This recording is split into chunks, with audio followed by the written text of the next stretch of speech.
We're going to be looking at this video by Jaclyn. It claims that Jesus was plagiarized off of pagan religions. Her videos have been endorsed before by the Richard Dawkins Foundation, and I'm primarily interested because it's gotten way more attention than it deserves. As you're about to see, Jaclyn's video is like the atheist version of young earth creationism. It's a historical bloodbath. Hey guys, so today I want to make a video disproving Christianity. If you look at history, there are so many stories, mythological stories, before Jesus that had almost the same exact storyline that he had. Mithras was a Roman god. In 2010, I contacted the Mithraeus Edwin Yamauchi, professor emeritus at the University of Miami, about the claims that Jaclyn is going to be making about Mithras. Yamauchi is the author of Persia and the Bible, and in 1973 he was invited to deliver a paper at the Second International Congress of Mithraic Studies in Tehran, a conference hosted by the then Empress of Iran. He states, quote, "We have almost no evidence of Mithraism in the sense of a mystery religion in the West until very late, too late to have influenced the beginnings of Christianity. There are a handful of inscriptions that date to the early 2nd century, but the vast majority of texts to date are dated after AD 140. Leonard Patterson, in his book Mithraism and Christianity, published by Cambridge University, states that there is, quote, no direct connection between the two religions, either in origin or development. Gary Leese at the University of Munich states, neither Mithraism nor Christianity prove to be an obvious and direct influence upon the other. Their beliefs and practices are well accounted for by their most obvious origins, and there is no need to explain one in terms of the other." From a virgin on December 25th. Yamauchi states, quote, "That's definitely not true. He was born out of a rock. The rock birth is commonly depicted in Mithraic reliefs." According to the Encyclopedia of Religion, quote, "Mithras, who being in the form of a rock had no mother whose milk he could drink, is depicted as a baby drinking the juice extruded from bunches of grapes." Manfred Kloss at the Free University of Berlin, in his book The Roman Cult of Mithras, states, "The literary sources here are unmistakable. Mithras was known as the rock-born god." The inscriptions confirm this nomenclature. One even reads, quote, "To the Almighty God, Son Invincible, generative God, born from the rock." Mithras also appears in the archaeological record as the rock-born god. Many images represent the god growing out of a rock with both arms raised aloft. But in Jaclyn's defense, I guess one could technically say that rocks are virgins. On December 25th. As for December 25th, the Bible never tells us when Jesus was born. According to this article published by the Biblical Archaeological Society, the earliest association of December 25th with Jesus that we have in the historical record wasn't until the mid-400s in the Western Roman Empire.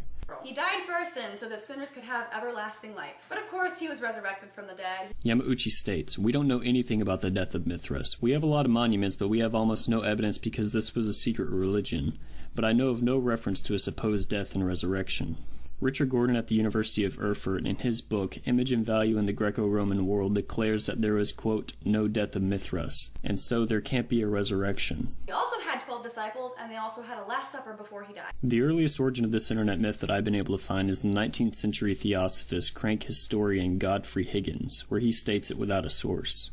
This got repeated by Timothy Freke and Peter Gandy, and then later Akaria S., but all they could ever do is produce images of Mithras surrounded by the zodiac.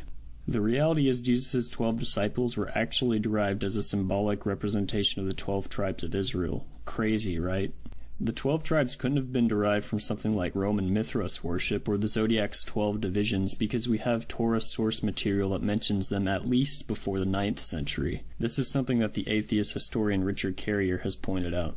It's just ironic that the fact that Jesus had 12 disciples as a symbol of the 12 tribes happens to be one of the more widely accepted facts about him among historians.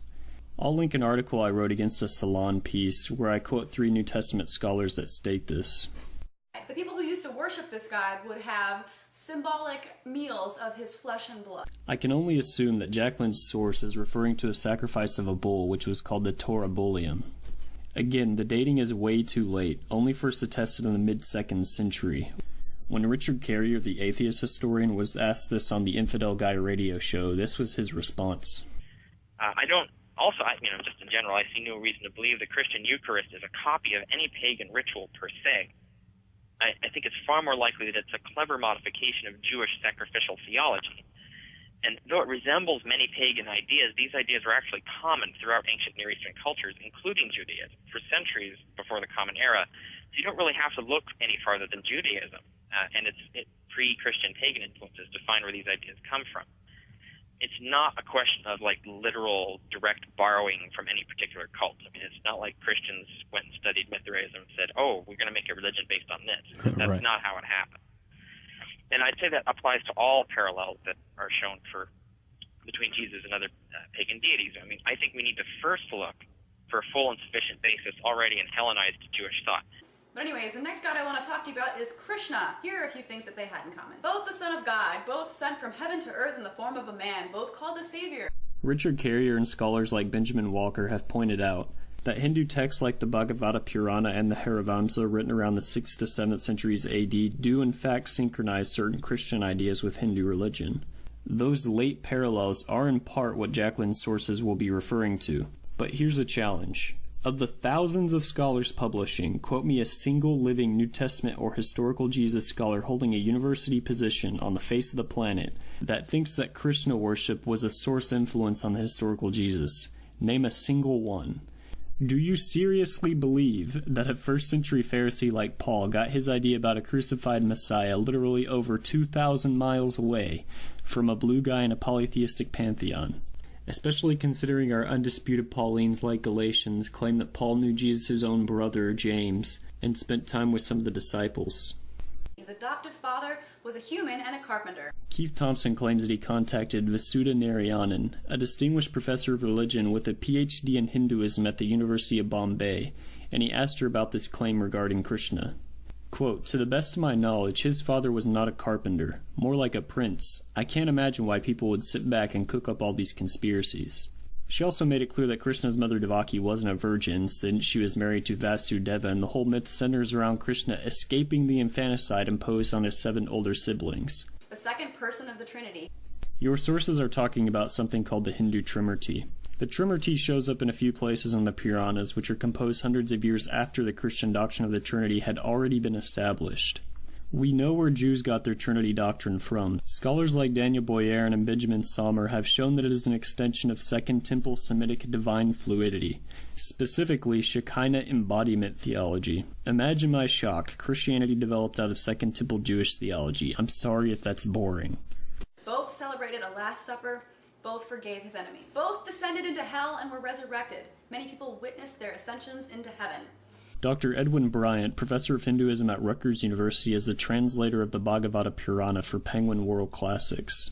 He was asked about this claim and responded by referring to the Mahabharata, where Krishna was shot in the foot by a hunter named Jara by accident. After this, he died. His spirit, not his body, then ascended.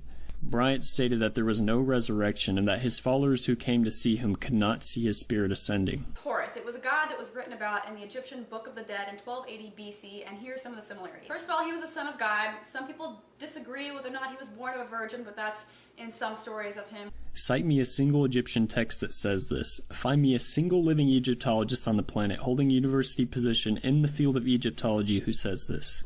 The irony is Plutarch tells us the entire myth centers around Isis being unable to find Osiris's severed phallus because it was eaten by an oxyrhynchus fish, so she has to fashion one. She then becomes pregnant with Horus by descending on him in the form of a hawk. Mike Heiser has an MA in Egyptology and another MA and PhD in Semitic languages. In a recent lecture, he stated, quote, Isis was not a sexual virgin when she conceived Horus. Egyptian texts never claim this. He was baptized in a river. This theory originates from the 19th century crank theosophist and Druid mystic Gerald Massey, page 186 of Ancient Egypt, Light of the World, where he gives no source. There is no Egyptian text which says that Horus was baptized. Walter Burkert is Emeritus of Classics at the University of Zurich and Professor of Philology at Berlin and Harvard. In his book Ancient Mystery Cults, he addresses the claim of baptism existing in Egyptian religions, stating, quote, there is hardly any evidence for baptism in pagan mysteries, though this has often been claimed. Richard Carrier was asked what he thought of the idea that Horus was a prototype of Jesus. His response, no, and I suspect you may be a victim of that awful pseudo-documentary zeitgeist. If so, then almost everything you've ever heard is false or undemonstrated. There are no ancient texts about Horus that parallel Jesus at all, except perhaps in some aspects of their nativities. He raised someone named Asar, A-S-A-R, from the dead, and that actually literally translates to Lazarus. No, he did not. Asar is the Egyptian word for Osiris. Osiris was resuscitated by Isis in order to conceive Horus. I have formal training in Hebrew. Lazarus was an extremely common name in 1st century Judea. It comes from the Hebrew Eliezer, which is a combination of the words El, God, and Azar, he helps. In fact, I happen to mention your claim to my friend currently defending his MA in Semitic languages at Rutgers. His wife studies Egyptology. He told me, none of the things that she said about Horus are true. He then pointed out that it isn't even conceivably possible for Osiris to share an etymology with Lazarus, because the Semitic term for God which comprises the name Lazarus isn't used in Afro-Asiatic languages like Egyptian. He had 12 disciples. Glenn M. Miller writes, my research into the academic literature does not surface this fact. I can find reference to 4 disciples, variously called semi-divine Hiroshimsu, meaning followers of Horus. I can find reference to 16 human followers, but I cannot find 12 anywhere. He was crucified and rose from the dead 3 days later. That's just a few things. They didn't have that much in common. Horus was not crucified. Are you seriously suggesting that first century Romans didn't crucify Messianic Jewish leaders? We literally have a first-century ossuary containing the bones of a Jew whose heel still contains a crucifixion nail. We don't need to go spelunking in Egyptian tombs to explain crucifixion. Jews had plenty of that to go around at home and were quite aware of it without the help of Egyptian religion. Josephus tells us that 2,000 Jews were crucified at the order of Varus after a particularly widespread series of Judean revolts. 3 of his own acquaintances were crucified. Now, a lot of different religious scholars will debate certain aspects of these different gods and say, well, that wasn't true and that wasn't true, but you can't begin to debate them all. You can't say that there's no credibility for any of them being historically accurate. Yes, I do claim that they're all stupid. And no, religious scholars don't debate these things. I'm aware you would get that impression on the internet from Makaria S.'s websites and the millions of other gullible forums and sensationalist books parroting it, but it's not from scholars actually holding university positions. You sound like a creationist trying to convince us that evolution is disputed by biologists. The progressive New Testament scholar James McGrath has literally compared Jesus Mythicists to evolution denial. Name a single living Egyptologist employed by a university in the field of Egyptology, not Makaria S., who thinks that Horus was crucified or born of a virgin. It seems like nobody knows about this. I didn't know about it until quite recently, whenever I started researching religion and it became interesting to me. You know, when prominent atheists like you and Richard Dawkins are so gullibly preserving internet urban legends like this, it really doesn't help your cause. Krishna was a carpenter, born of a virgin, baptized in a river. Are you saying that was written in history? One tradition claims Mithras even had a virgin birth. The Persian god Mithras. Have Mithraism, the god Mithra, who was born from a virgin mother.